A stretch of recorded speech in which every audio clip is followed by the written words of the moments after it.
Welcome to Balanced Life with Debbie Carlin Boyle. Conversations connecting to a healthier you. The show that gives you all the latest and greatest health and wellness information to inspire you to live a life of balance and joy. Debbie Carlin Boyle is a health and nutrition coach, personal trainer, and fitness instructor who helps her clients live in balance with everything that feeds us, in addition to the food on our plate. Please welcome your host, Debbie Carlin Boyle. Hello, good afternoon, welcome everybody, welcome to my live streaming podcast. You have reached Balanced Life with me, your host, Debbie Carlin Boyle. I'm conversations that connect to a healthier you. And I have conversations in the health and wellness space that I want you to become part of. And the way we do that is for you to give us a call if you're watching live. So the phone number here, I'm telling you right off the top, the phone number here is area code 323-524-2599. Again, 323-524-2599. If this subject resonates with you, if you have a story to tell within the realm of what we're talking about, we want to hear from you. If you have a comment, we want to hear from you. Also, we want to hear from you if you're not watching live. So whatever platform that you're watching on, in the comment section, you can make a comment or ask a question there, and myself or my guest will get back to you after the show. It's a conversation that connects to you, the audience, and we want to keep it going on and on and on. So once again, I thank you for joining us this afternoon. I have a compelling, inspiring, and motivating guest for you today, so I want you to stick around. But before we introduce my guest, I want to tell you a little something about myself for our new listeners. So I am a personal trainer, a fitness instructor, and a health and nutrition coach. So what do? I help people find the balance that we need in life to create longevity with quality. That's the most important thing. I'm just discussing with my guest about aging young. That's something I strive for myself, and it's something that I strive for with my clients, my students, and my audience, and for everybody. So in order to do that, lots of things have to come into balance. Of course, like we just talked about at the top of the show, the food on our plate. And of course, movement, which you see if you're watching live on the screen right now. But there are other things as well, like our environment, our home life, our relationships. Do we have a sense of community? Where is your creativity? Are you stressing over finances or family issues? Where is your ability to have some sort of spirituality, and what do you believe in, and what can you come together and have some camaraderie with others? How are you activating your mind and keeping yourself vibrant? There's so many things that I like to help people with, and help them with the tools that they need, one little baby step at a time, so all those steps lead to one big plateau, and where things come together and you all of a sudden notice these wonderful positive changes in your life. So to get a hold of me, you want to go to my website, which is balancedlifebydebbie.com, and it's spelled DEBI. And there you're going to see check in for a free consultation. So you just click on that. It's going to ask you a few questions about what it is that you want to talk about. And I give a free 30-minute consultation, and just to talk about what it is that might be lower on all those things that I was listing on the totem pole in your life. And we can talk about all the ways that we can give you the tools that you need to bring it back up. So I'd love to have that conversation with you. Just go on to my website and get a hold of me. Even if you just want to talk and everybody has something in the health realm usually that they're dealing with. And if they're not personally dealing with it, usually a family member is. So any question, anything you have, just get a hold of me right away. It will put you onto my calendar, and you can schedule a time, and we'll get that 30 minutes in together. So thank you again for joining me today. And we're going to get on with the introduction with a great show today. So are you or someone you know battling a health challenge and feel that the thought of exercising is just too much to take on at the moment? If so, this is the show for you. Meet my guest, David Lyons. David is an elite fitness expert and bodybuilder, and during his coaching career, he has helped athletes, celebrities, and anyone with a challenge to getting fit. At various skill levels, they transform their body and their health. In 2006, David was hospitalized and diagnosed with multiple sclerosis at the age of 47. He had a choice to make, and his choice was either to fight this disease or let it take over his body. And he chose to fight. At the age of 50, David competed in an NPC bodybuilding competition. He was also awarded an impressive trophy for the most inspirational bodybuilder. David's mission is to help anyone with any challenge become as healthy and in shape as they can be, no matter what the obstacle in life, whether that challenge is physical or mental. In short but focused workouts, David will create in you the most important processes your body needs to become stronger, more mobile, and at your highest level of fitness. He uses focus-driven and thought-based training to get where you need to be. The same methods that took him from his MS diagnosis and limited abilities to the bodybuilding stage. And he's helped thousands of others over his extreme fitness career reach their optimal goals. So knowing all that, will you please join me in welcoming our guest, David Lyons, to the show. Hello, David. Hi, Debbie. How are you this afternoon? I'm good. Thank you for having me. Oh, thank you for joining me. Where are you joining me from? Where do you live? I'm in the desert of California by Palm Springs. That's what I thought. That's what I remember we talked about. Yeah. Well, how hot is it there today in this end of August day? Probably 110. That makes it so hard to go from indoor out like to your car, because your car heats up even if it's in a garage. I mean, it's here it's brutal. Yeah. But you like it. I mean, there's so many positive things about Palm Springs when the weather isn't in the deepest throes of the heat. You know, it is so positive. I grew up in Southern California, so I grew up in Beverly Hills and the San Fernando Valley and Encino, and our yearly vacations were the middle of summer in Palm Springs. Yeah, so, that's where people come. I'm actually a little bit further south. I'm in La Quinta. I love La Quinta. El Paseo and the really beautiful area here. Yes. There's a lot to do. My best friends have a house in Indian Wells, and they threw me a 60th birthday party many years ago now.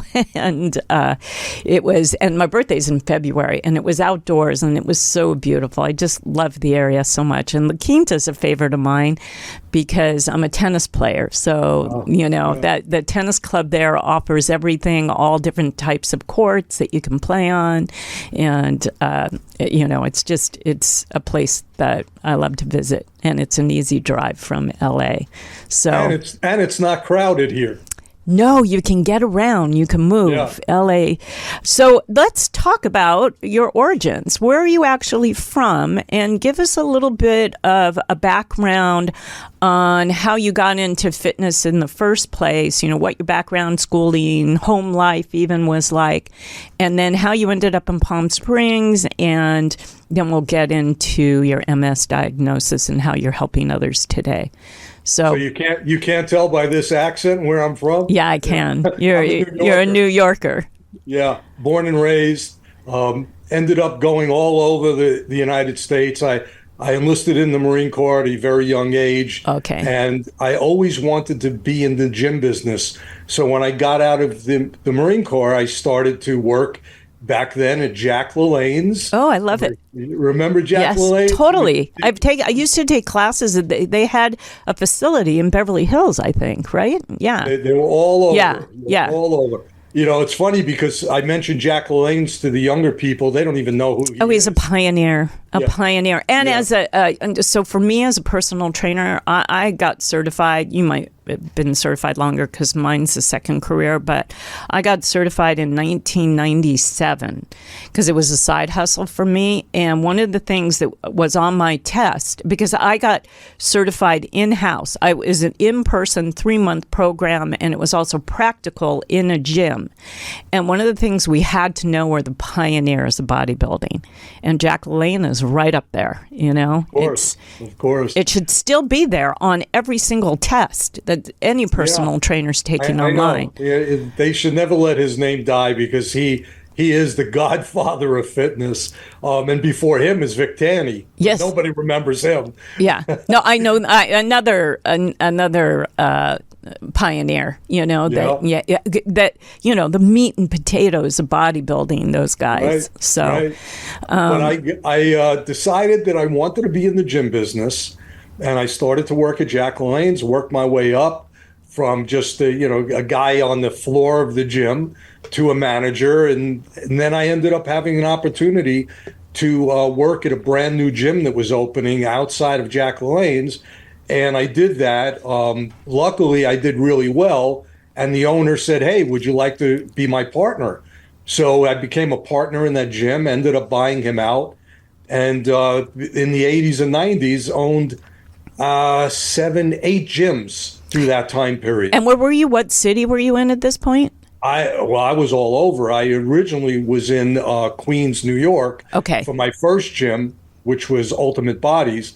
And then I opened up gyms all over. I was in Philadelphia. I was in Florida. Wow. I was in New Jersey. I was actually even had a gym in Kansas. I took an old Gold's Gym, refurbished it, and reopened it as one of mine. Love the business tremendously. But towards the middle of the 90s, Jack LaLanne was taking over with, at that point, Bally's was buying out Jack LaLanne's. So it became very hard to compete with a conglomerate like that. And I decided to exit the gym business. Still stayed in fitness and still trained as if I was a bodybuilder, but I was no longer in the business per se. What did you do? Did you sell off were you a franchise or No, you just independent. privately owned? Yes, I bought gyms. I had different names of gyms, depending on where it was. Oh, I get it. And I ended up selling those gyms off as I was exiting, and then got into the entertainment business. I originally went to school for film and television, and I said, okay, what am I going to do now that I'm out of the gym business? And I went into the entertainment business. What did you do in the entertainment business? I actually produced, created television and film projects. I worked with companies like ITV Studios, Fox Studios. I worked with the producers of the hit show Mob Wives. The Biggest Loser was one of my partners. I did a lot of different things as far as creating and producing original content for television. So that kept me pretty busy for a while. Won a lot of awards. I've got a bunch of them behind me for that. And, just loved it. And, in the middle of all this, I get diagnosed with MS. So it was kind of a weird transition. Yeah, because you were transitioning anyway in your career, and then to have a health sort of situation, creep up on you like that. Yeah, it was shocking.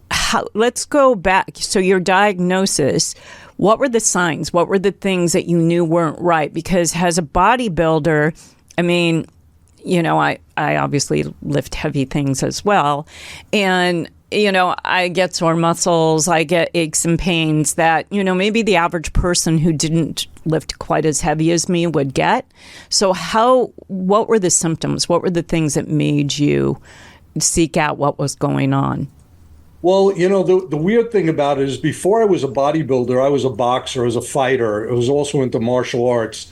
And I started to lose my balance many, many years before my diagnosis. I also started to slur my speech a lot. And I went to doctors and they all said the same thing. Well, you were a fighter, you've got brain damage, you've been hit in the head too many times. These are symptoms that people like Muhammad Ali have. It is what it is, Dave. This is what you've got. And I just went about my business and kept training, as a bodybuilder, was working out at the gym, and really had no other symptoms other than one day I was in the gym and my left arm started to go numb and I had some really weird pain and tingling in it. I thought I was having a heart attack, actually. Yeah. But then I realized, I don't feel any pain in my chest and I'm not having trouble with my heart rate or breathing. So I thought maybe I just pinched a nerve. And I ignored it for several months. And it just started to spread, that tingling, that feeling of kind of losing my ability to move. And it got so bad that I was rushed into the hospital and pretty much paralyzed from the chest down. I couldn't coordinate my legs. I couldn't keep balance. It was really bad. So 5 days in the hospital, and they diagnosed me with MS. Testing. So, so the tingling, was that more of something when you were active that you would feel, or you would feel it more when you were inactive? I'm just curious. It took over. It just appeared during a workout one day, and that was it. And then it never left. So it was just constant, just pain, numbness, tingling. And it's kind of weird because when I try to explain to people that I was numb, but I was in pain and tingling, they said, well, how's that possible? With MS, it is. It's very possible. You don't feel anything but pain and tingling and numbness. So it's really a strange sensation. To this day, I still have feelings like that in my left hand and partially in my left arm, but it affected my whole body. And when I was left the hospital, I was released. I was really messed up on my whole left side. I looked like the Hunchback of Notre Dame when I was walking. I was dragging my leg. I couldn't feel anything. It was really bad. They told me I'd be in a wheelchair within 6 months of being discharged from the hospital.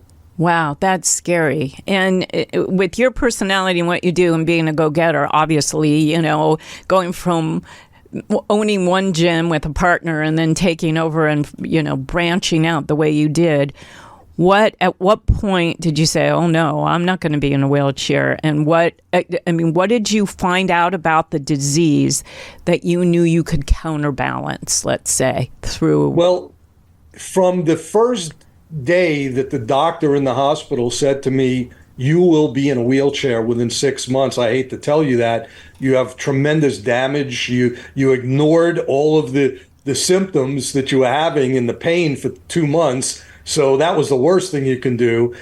There's no getting around this. I basically said to him, Doc, you might know medicine, but I'm a faith-filled guy. I'm not going to be in a wheelchair. I'm going to beat this disease. But the crazy thing about it is, as positive as I was, when I left the hospital and I started to investigate multiple sclerosis and Googled it and looked online, all I found was all of this negativity and people saying their lives were destroyed by the disease. And it started to get to me. So I didn't immediately do anything. I went from about 200 pounds of muscle to about 160 pounds of nothing in a year or so, sitting around, feeling sorry for myself, until one day I said, I'm not going to let this thing get me. I've got to get back into the gym and I've got to beat this. Wow. And it was just kind of like that. You just said, I'm not going to live this life this way. I know I can do this. So without researching, did you have to go on medication? Did you have to change diet? And I know the exercise part, we're going to get into that, what you figured out. But what were there diet changes? What supplements? What kind of things in lifestyle had to change for you in order for you to spring forward, if you will? Well, like I said, I was down to nothing. I had no muscle mass anymore. I couldn't really even coordinate my walking. I was a mess. So I investigated as much as I could, and I started to find out that you wanted to eat an anti-inflammatory diet, keep the inflammation low in your body. I actually have a degree in nutrition, but I knew nothing about MS, just like I knew nothing about it when it came to bodybuilding. I started to change my diet after I decided to get back into the gym. And that's when I removed all of the sugar and the junk foods and things like that and just ate really clean. I realized that dairy was an inflammatory, especially with MS, so I got rid of all the dairy. I started to feel better as far as, just health-wise, but I was still very, very weak. I went back to the gym and I said, bodybuilding has got to be the answer to this. And I started to train, and I went from 160 to about 175 very, very quickly. And muscle has memory too. That's right. Yeah, That's right. But I had this brilliant idea. I said, okay, I could put on muscle. I'm going to go back and be a real bodybuilder. I'm going to compete, even though I've got MS. I had no idea that the bodybuilding itself, the way I was training, was actually detrimental to my MS. It was not helping the MS. I was still being lifted in and out of equipment. I still couldn't feel anything or coordinate well, but I was big. I was back up to like 200 pounds. Wait, so that's interesting to me. So how were you training before? And now we can get into how does one, because I know that you work with clients that do have MS, and it's very specific. So what were you doing before? Because let's assume that most people train the way you were with what you were doing before. And you'd have to tell us whether that's right or wrong, or is it just wrong if you're, does it lead to MS if you're doing it wrong? Is kind of my question. No, you can't lead to MS. MS is an autoimmune disease, and now they're saying it's even a virus, and they've got all sorts of theories about MS, but nobody really knows. Right. But it's not like you get it because you trained wrong, and you don't get it because you are a boxer. This is something that's inside of you, and we don't know how it actually activates. Yeah. But it does. Yeah. But I went back to the gym and I was training, 2 hours a day, and I was lifting ridiculous weights. I was tearing muscles everywhere. I was doing all sorts of stupid things. But my muscles were getting nice and big, and I was, looking great, but I felt really bad. Mm-hmm. I didn't really feel good. I felt that I was exhausted. I was overtraining my body. And I said, this is not the way to do this. Even when I competed, when I got up on stage, I was 50 years old. Now, I was diagnosed, I was 47. So now I'm 50 years old on stage competing, and I'm wobbling around the stage. I can't really even hold a pose properly because I'm shaking from the MS. My wife said to me, you look great. You got a nice big trophy, but you're still falling over. You're still dragging your leg, and MS is definitely not getting any better. It seems to be getting worse. You better really start thinking about, is bodybuilding the way to beat this disease? Or is it just something you want to do because you want to get up on stage and flex? I said, okay, let me get back to the drawing board. Let me start studying. I studied the brain. I studied the nervous system. Good went really deep into all this. Good. And I realized that training for 2 hours, the way I was training, just lifting weights is not the way to overcome MS. So I started to test different things. I started to kind of develop different training methods based on some of the things that I knew already from bodybuilding, like time under tension. And I also started to understand that the shorter amount of time that you spend training with more intensity is the way that you have to do this with MS. But you've got to incorporate training methods, and you've got to do what I call focus-driven training so that you're activating acetylcholine in your brain, which is the chemical that moves your muscles, at a very high level. You've got to create a brain-to-muscle connection. You've got to create neuroplasticity, which is the nervous system and neurons kicking in, and making connections that they were losing. You've got to do these things. You can't just go in the gym and start working out for 2-3 hours throwing up weights. That does not help people with conditions like this. Wow, that's really intriguing and interesting to me. I want to get into what that method is, all the things that you just talked about, this focus-driven routines that you have, a way of training. We're going to take a quick break from a sponsor of mine, and we're going to come back in just a few seconds, and we're going to get into what works, and then I want to talk about your programs and where you stand now with your MS. We'll be right back after a word from one of my sponsors. Cicera Olio de Oliva is an extra virgin olive oil company with a mission to provide high-quality, current-season Italian oils to families. They have partnered with 2 centuries-old family farms in the Tuscany region of Italy to grow, harvest, and bottle their amazing oils. Founded by a nutritionist who has a love of the land, sustainability, nutritious foods, and of course, Italy, they strive for a peak freshness and high nutritional content in every single bottle. All of their oils are current season, extra virgin olive oil, bringing you a true branch to bottle experience, and I know firsthand. So, for an offer, go to www.cesarioliva.com and enter Balanced Life 10 for 10% off. I know you're going to love this healthy and delicious addition to just about any meal. Welcome back. You're here at Balanced Life with me, your host, Debbie Carlin Boyle. Conversations that connect to a healthier you. And we were with fitness expert and bodybuilder David Lyons, who were talking about his challenges that he had with MS and the way that he combated against this disease through training, through muscle training. And we're going to get into just how you educated yourself and what you learned and how to implement it, if you don't mind. But I also want to remind the audience that we want to hear from you. So if you're listening live, you can give us a call. And even if you are listening because David reached out to you today and you are a family member or a friend or a client that's worked with David, or you just someone who knows him and saw what David went through with all of his challenges, give us a call. We'd love to get you to be part of this conversation. We're here at area code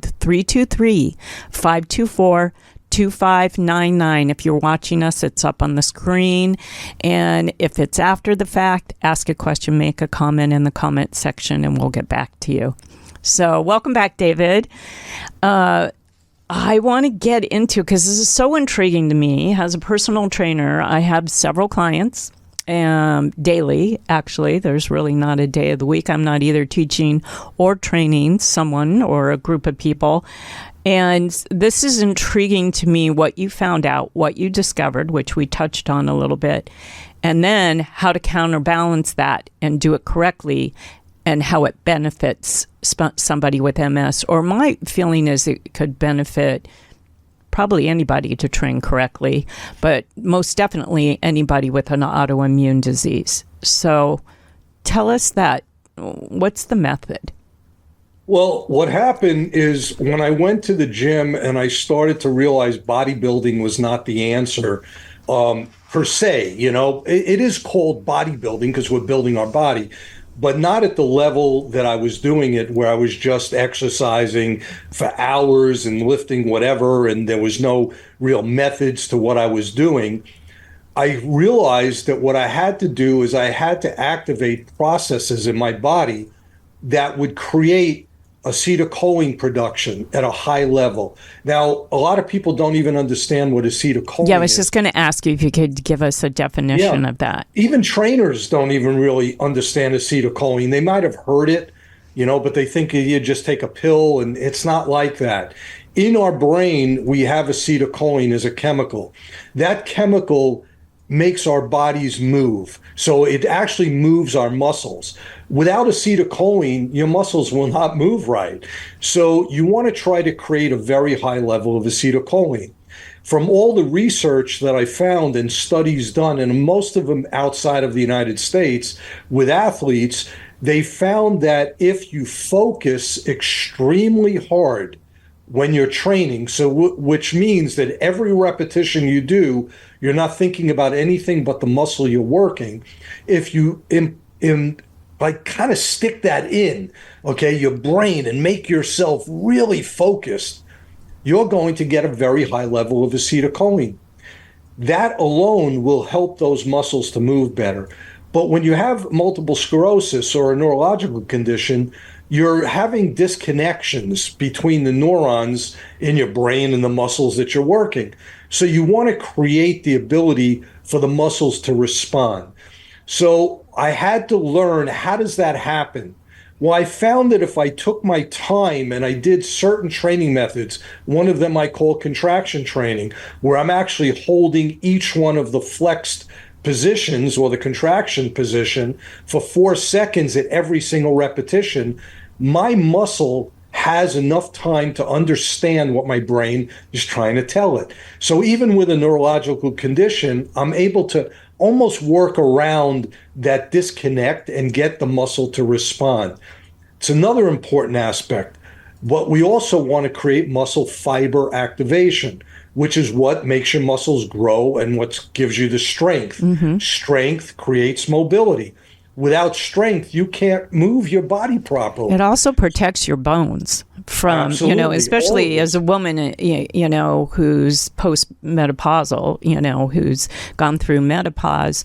We, have so much bone loss that we go through that without strength training, we're not protecting our bones. So that's why we shrink, as we, men and women both do, but women at a much more accelerated pace, I would say.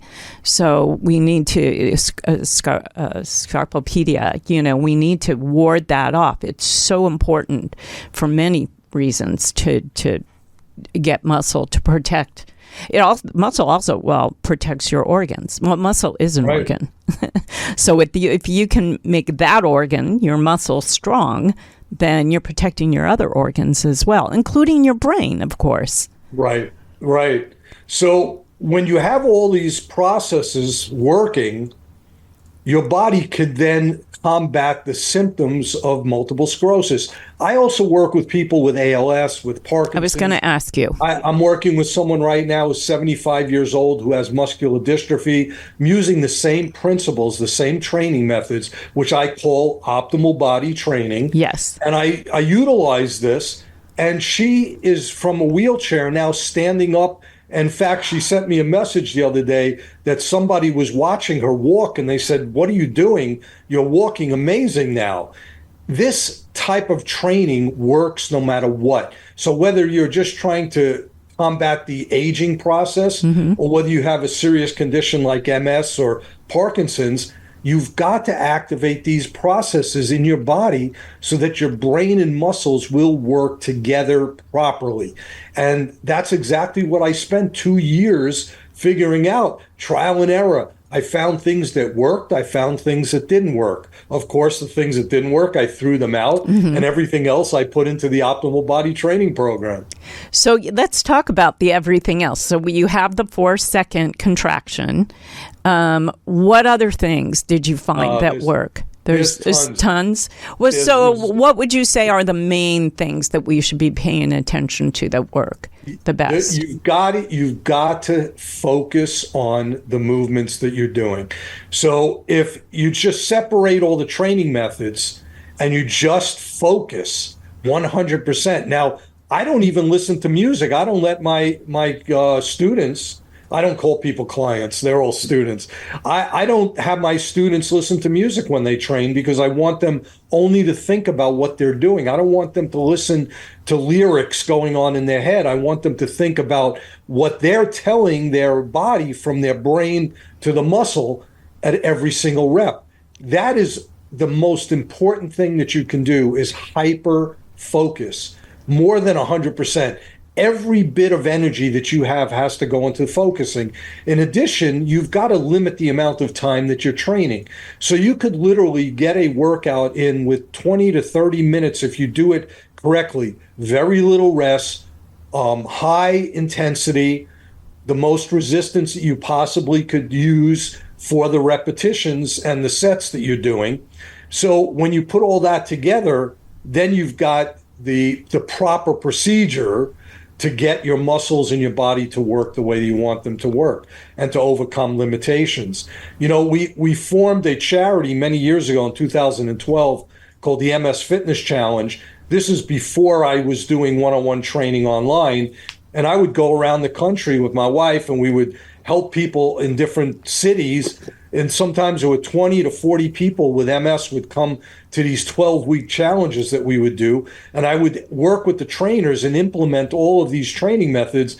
And people were getting unbelievable results. The amount of testimonials I have is crazy. I've seen them.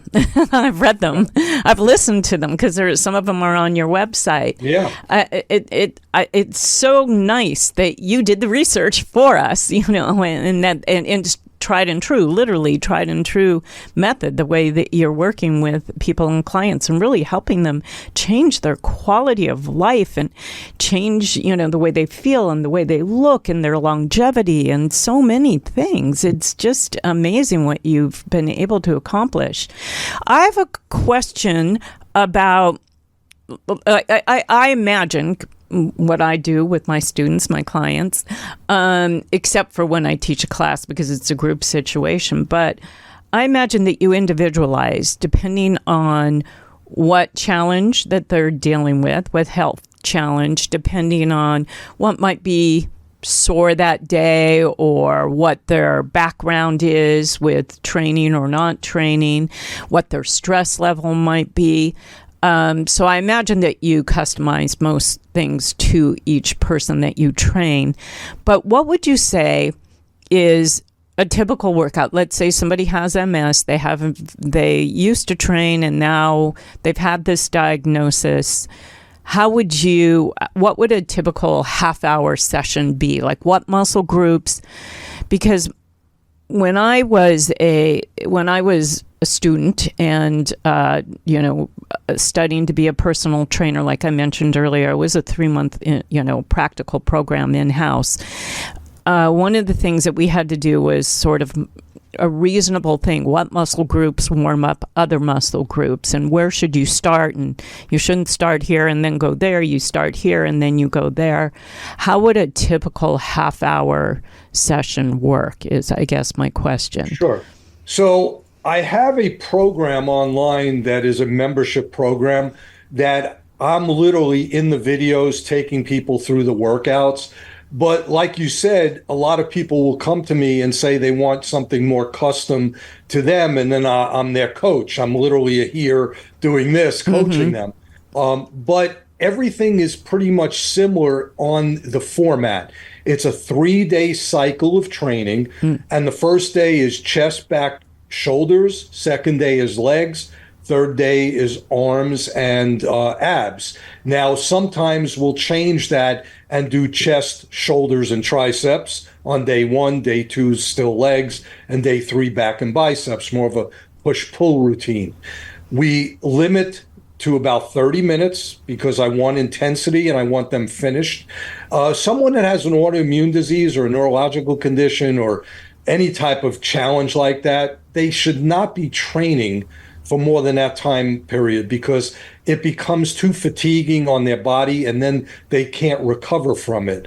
But it's very, very regimented on the 3-day cycle. 3 days on, 1 day off. If they need 2 days off because they need that extra rest, they're allowed to do that, but no more than 2 days rest in between. And this is kind of a staple with everybody. And that's how we do it.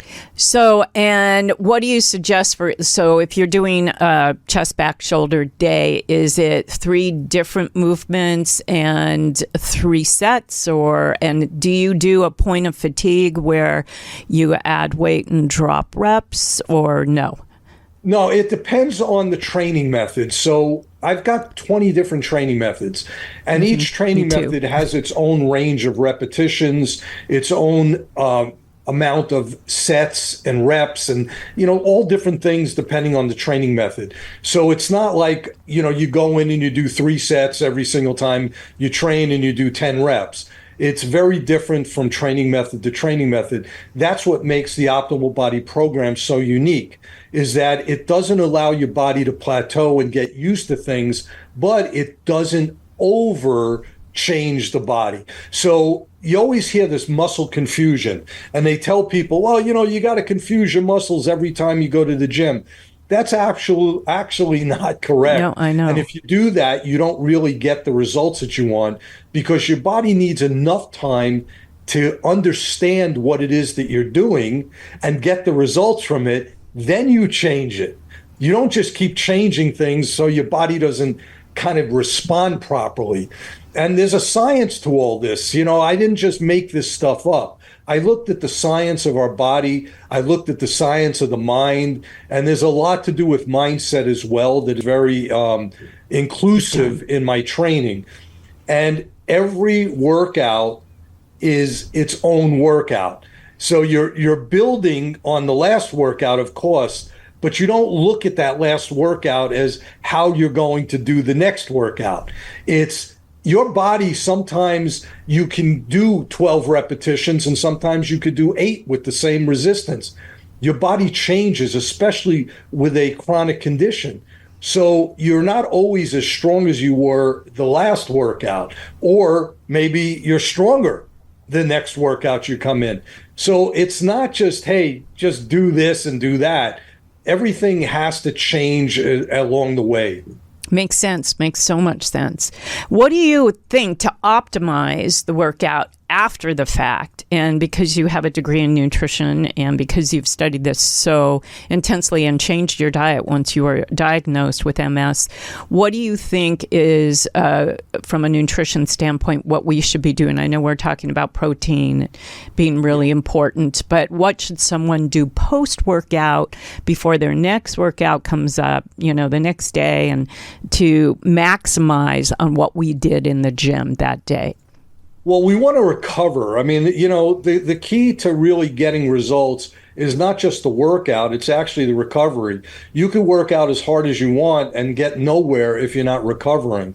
So you either before or after a workout, you definitely want to be taking creatine, which is one of the most studied supplements ever in the world. People used to think creatine was a bodybuilding steroid, and it's not a steroid at all. It's part of what we have in our system. But creatine is something that you should take for muscle growth, for muscle recovery, to sustain energy. HMB is another supplement that should go with creatine when you put them together. What is that? What is HMB? HMB is it's kind of like a creatine-like supplement that helps your body with recovery, with muscle growth. And there's been a lot of studies on HMB, and then combining it with creatine, you actually take the recovery and the growth to another level. So creatine, HMB are something that should be taken either before or after, sometimes both. That'll help. In like a smoothie form, or? Well, yeah, you could take it in a powdered form. There's so many supplement companies. I work with a company called Previnex, which is amazing. I also work with Premier Sports, another great company. Both of them are all natural. They don't put in sucralose, which is an artificial sweetener. They don't put in artificial colors or flavors. You got to stay away from that. All of that artificial stuff is actually inflammatory to our body. And even though the supplement companies will say, well, we only put in a tiny little bit of it, it's cumulative. So if you're taking it like every anything day, else. and you're putting in artificial stuff and fake sugars, and builds up, and you're going to cause another problem. Yeah, right. You're exactly. causing tremendous inflammation. So, there's a ton of different things that you could be taking. Listen, I take a lot of different things. Not everybody wants to take, 50 pills a day and 5 different powders, No. But the most important thing that I would say is creatine HMB combination. If anybody wants to reach out to me, I could tell them a good place to get very, very good natural creatine HMB. And carnitine. Carnitine. Yes, really important. What about from our food standpoint? from a source of protein? What should we be looking at? How much should we be looking at per, I know everybody's different, but everybody's different. And, here's another thing I believe in tremendously. I believe in DNA testing. I believe in blood work constantly. Your body changes. So what's good for you today might not be the same as 6 months from now. I agree. You can have a sensitivity to something, and that it can enter you anytime. Right. And protein itself, they always say, 1 to 2 grams of protein per body pound, but that's not always correct depending on the level of your workouts and your body type. And, this is so pinpointed if you want to do it correctly. This is why coaching and having people like you to help people like me that coach people, people don't want to spend money on coaching a lot of times, but if you ask me, it's one of the most well-spent dollars that you could Exactly. Well, you're saving money medically, and drug-wise. So you're not giving pharmaceutical companies, and you're not going to doctors constantly for this and that diagnosis so you can be prescribed pharmaceuticals. I mean, this is a way to ward that off, is through diet and exercise, but you need to where I agree with you. I think coaching is important for everybody. Even the goats of the world have coaches, Listen, I do. Yeah, I have a coach that I work with as well. He's not an MS coach, but he's a bodybuilding coach because I do my workouts the way I do them with Optimal Body. But when it comes to bodybuilding itself, even though I've got 45 years of experience, I still want someone to be accountable to. Because we're not always great when we're accountable to ourselves, even if we have tremendous experience. Exactly. I agree with you 100%.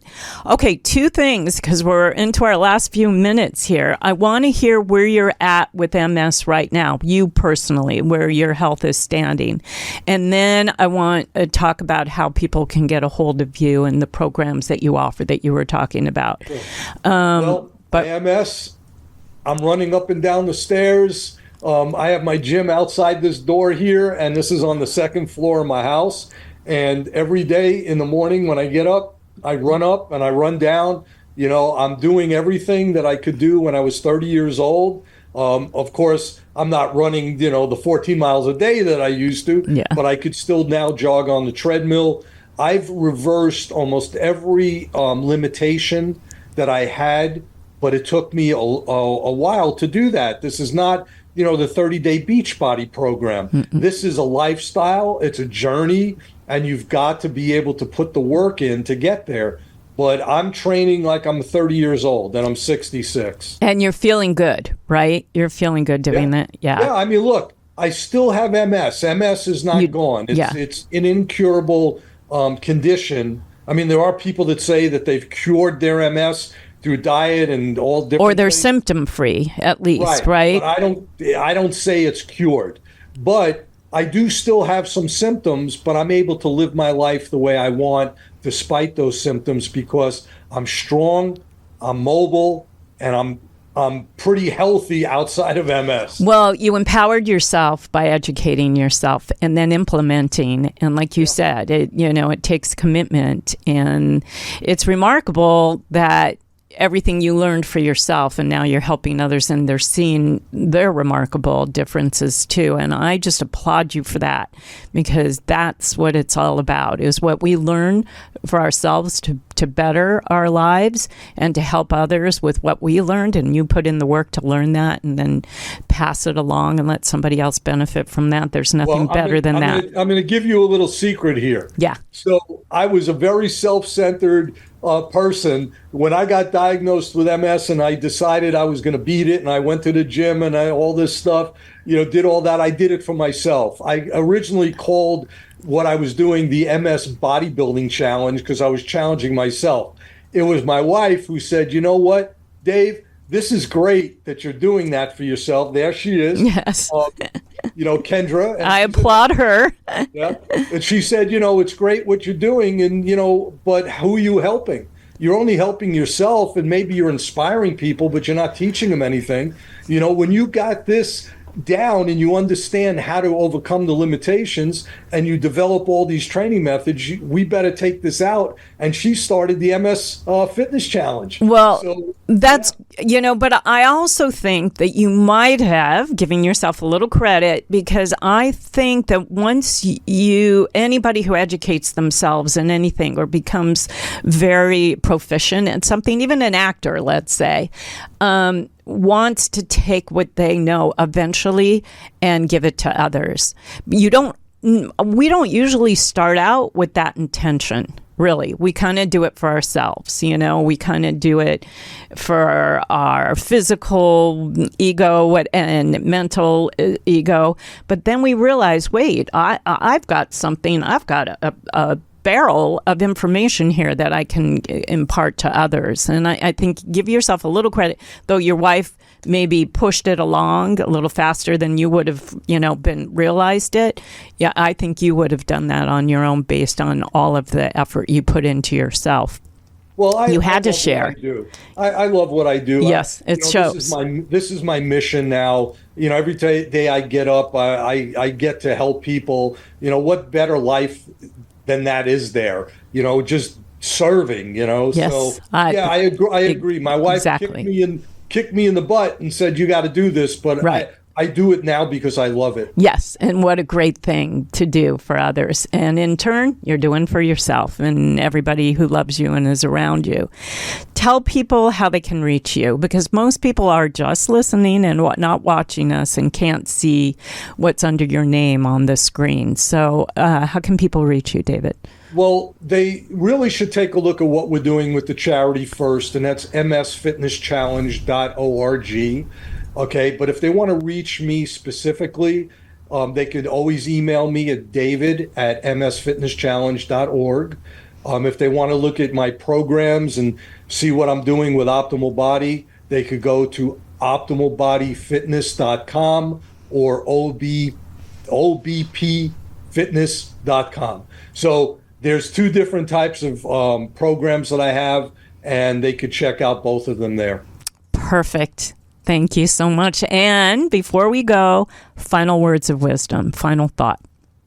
Final thought is the first thing that anybody has to do to overcome limitations is to look in the mirror and mentally prepare themselves. Because if you start a program without saying, I'm going to do this, you're going to fail. You've got to first mentally be ready and then step foot in the gym or in your house or however you're going to work out. But don't ever do it without mentally being prepared. Good advice. Pretty much with anything in life, but with this for sure. David, so much inspiration from you. And, I just feel empowered, and I know a lot of this stuff, and I feel empowered by you. Thank you for your time and your expertise and sharing with my audience today. And stay right there. I'll be right back with you. But I want to thank my audience, you guys, for joining us today. And I want you to remember to go out and keep finding those conversations that connect to a healthier you. All right, everybody, we're going to see you in a couple of weeks. Thank you. We have part 2 of Done Being Single in 2 weeks. See you soon. Bye.